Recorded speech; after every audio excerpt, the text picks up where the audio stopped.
Hello viewers, welcome back to my channel. আজ আমি তোমাদের সাথে শেয়ার করছি তোমাদের ভূগোলের থার্ড ক্লাস অর্থাৎ আকাশ ভরা সূর্য তারার চ্যাপ্টারটার থার্ড ক্লাস। এর আগে আমি এই চ্যাপ্টারটার কিন্তু অলরেডি দুটো ক্লাস তোমাদের সাথে শেয়ার করেছি। তোমরা যদি সেই ক্লাসগুলো না দেখে থাকো, ডেসক্রিপশনে দেওয়া লিঙ্ক থেকে কিন্তু তোমরা সেই ক্লাসগুলো দেখে নিতে পারো। আর আজকের ক্লাসটা শুরু করার আগে ক্লাসটা যদি তোমাদের ভালো লাগে তাহলে ক্লাসটাকে লাইক করো, কমেন্ট করো, তোমাদের ফ্রেন্ডদের সাথে বেশি করে শেয়ার করে নিও। আর যারা এখনও সাবস্ক্রাইব করোনি তারা সাবস্ক্রাইব করে বেল আইকনটা অন করে দিও। তো চলো শুরু করা যাক। এর আগে কিন্তু আমি অলরেডি এর আগেও অবধি যে পার্টটা রয়েছে সেটা শেয়ার করেছি। তো আজকে আমরা এখান থেকে শুরু করব। মহাকাশে যেতে হলে পৃথিবীর জনসংখ্যা প্রায় 700 কোটি।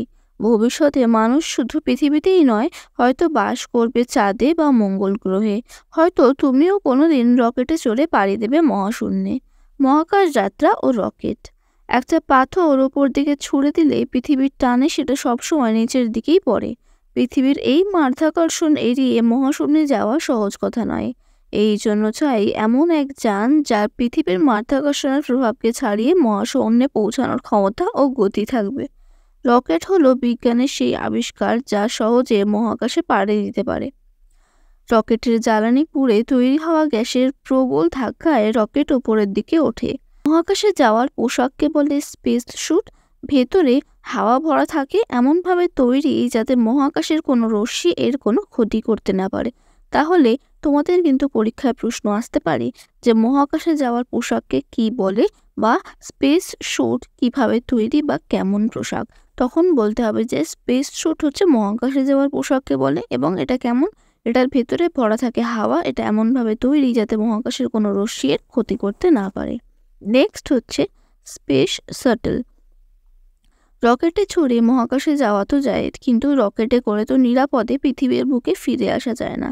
তাহলে উপায় স্পেস শাটল বা মহাকাশ বিমান। তাহলে মহাকাশ বিমান হচ্ছে বা স্পেস শাটলের মাধ্যমে কিন্তু পৃথিবীর বুকে আবার নিরাপদে ফিরে যাওয়া যায়। অর্থাৎ মহাকাশে যাওয়ার পর সেখান থেকে ফিরে আসার জন্য কিন্তু এই স্পেস শাটলকে ব্যবহার করা হয়। নেক্সট রয়েছে কৃত্রিম উপগ্রহ।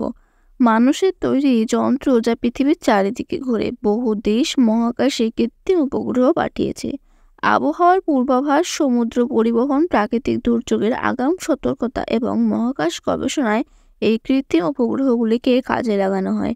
তাহলে কৃত্রিম উপগ্রহ কী এবং এর কাজ কী, এটা কিন্তু খুব ইম্পর্ট্যান্ট একটা প্রশ্ন। তোমরা যখন বইতে দাগিয়ে নেবে, যখন তোমরা পড়বে।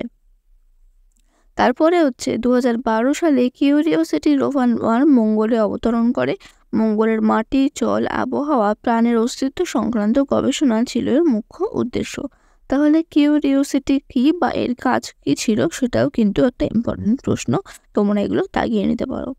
মঙ্গলে প্রাণের অস্তিত্ব ও অন্যান্য অভিযান সম্পর্কে তথ্য সংগ্রহ করো।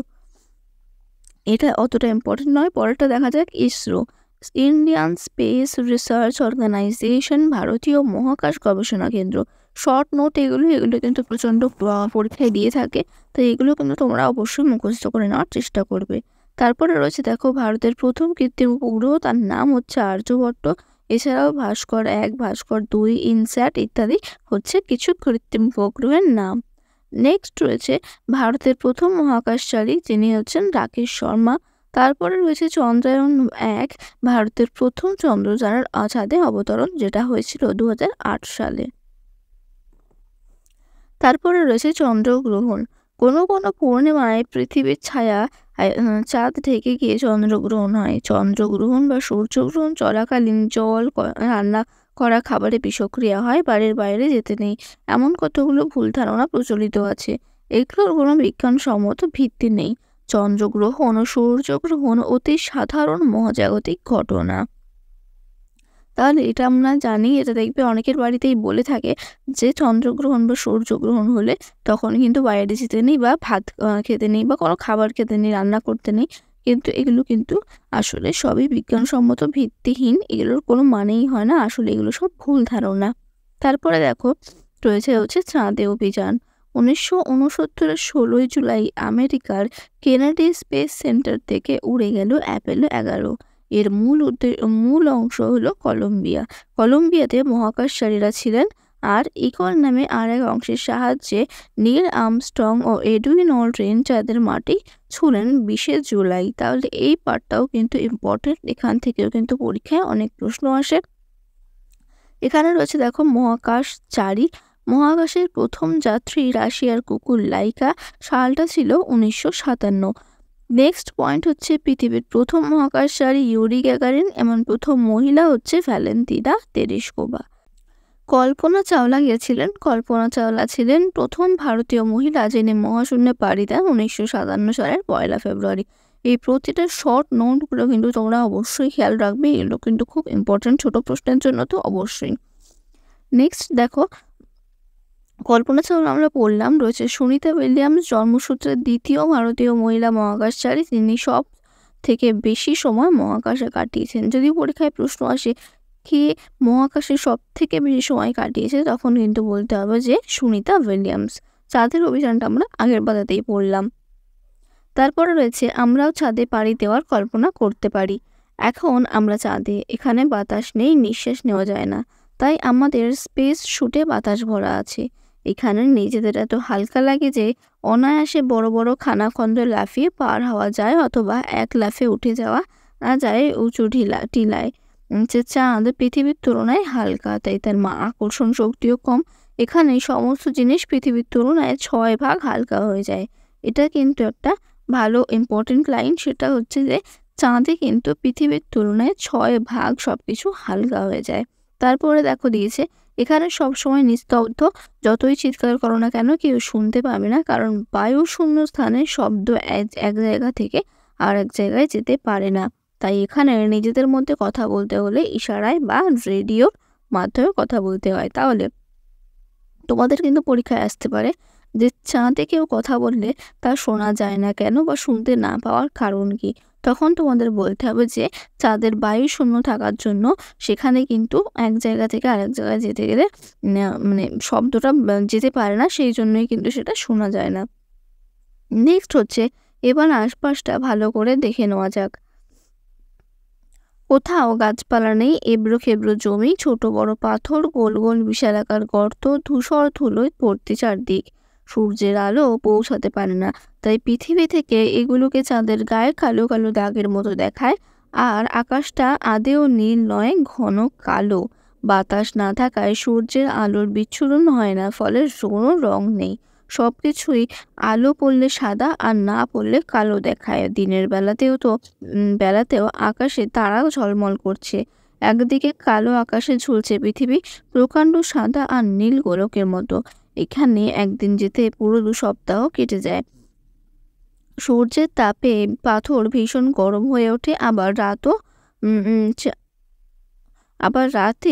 রাতও চলে 2 সপ্তাহ ধরে। তখন ভীষণ ঠান্ডা, তাপমাত্রা প্রায় হিমাঙ্কের 150 ডিগ্রি সেলসিয়াস নিচে নেমে যায়। তারপরে দেখো রয়েছে একটা মিলিয়ে দেখো বা একটা ম্যাচিং রয়েছে, যেটা আমি করে দিয়েছি। তার মধ্যে কয়েকটা আমি বলে দিচ্ছি, আর বাকিটা কিন্তু তোমরা দেখে নিতে পারছো। যেমন কি দেখো ধূমকেতু হচ্ছে ল্যাজওয়ালা জ্যোতিষ্ক। আবার ছায়াপথ হচ্ছে লক্ষ লক্ষ তারার সমষ্টি। শুক্র হচ্ছে সন্ধ্যা তারা। উল্কা হচ্ছে জ্বলন্ত গ্যাসীয় পিণ্ড। কক্ষপথ হচ্ছে জ্যোতিষ্কদের নিজেদের পথ। কালপুরুষ হচ্ছে নক্ষত্র মণ্ডল, আর লাল গ্রহ বলে মঙ্গলকে, এবং জ্যোতির্বিজ্ঞানী হচ্ছে আকাশ নিয়ে যারা গবেষণা করে তাদের বলা হয়। তারপরে রয়েছে মগজাস্ত্র। শনি ছাড়া সৌরজগতের আরও 3টে গ্রহের বলয় আছে। বলতে পারো কোন গ্রহের একদিন 1 বছরের থেকে বড়। তোমরা যদি এই মগজাস্ত্রের উত্তরটা জেনে থাকো তাহলে তোমরা কিন্তু সেটা অবশ্যই কমেন্ট করে জানিও, আমি তোমাদের জানিয়ে দেবো তারপরে যে তোমরা ঠিক বলছো না ভুল।